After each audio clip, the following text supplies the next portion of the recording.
শ্রীলঙ্কা শ্রীলঙ্কা এর জন্য কবি বলছিলেন কাউকে ইগনোর করতে নাই, কারণ কখন কাকে দরকার লাগে বলা যায় না। আজকে প্রতিটা বাংলাদেশের অবস্থা উই সাপোর্ট শ্রীলঙ্কা শ্রীলঙ্কা, কারণ শ্রীলঙ্কা যদি আজকে জিতে তাহলে বাংলাদেশ সুপার ফোরে কোয়ালিফাই করতে পারবে, আর যদি শ্রীলঙ্কা হেরে যায় তাহলে রান রেটের হিসাব নিকাশ শুরু হয়ে যাবে।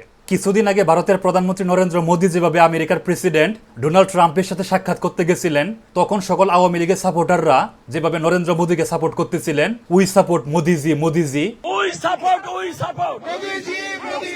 আজকে পুরো বাংলাদেশকে যারা আমাদেরকে নিয়ে নাগিন ডান্স দিছিল তাদেরকে সাপোর্ট করতে হবে। ঠিক আওয়ামী লীগের মতো আজকে আমাদেরকে গলা ফাটায় বলতে হবে উই সাপোর্ট শ্রীলঙ্কা শ্রীলঙ্কা, কারণ শ্রীলঙ্কা যদি হেরে যায় তাহলে আমরাও আজকে হেরে যাব, আমাদেরও বিদায় ঘন্টা বেজে যাবে।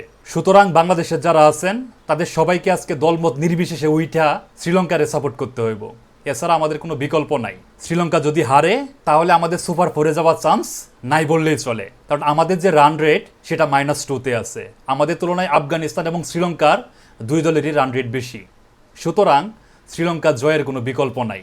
আওয়ামী লীগের সাপোর্টারদের মতো আজকে আমাদেরকেও বলতে হবে উই সাপোর্ট মোদিজি মোদিজি, দুঃখিত, শ্রীলঙ্কা শ্রীলঙ্কা।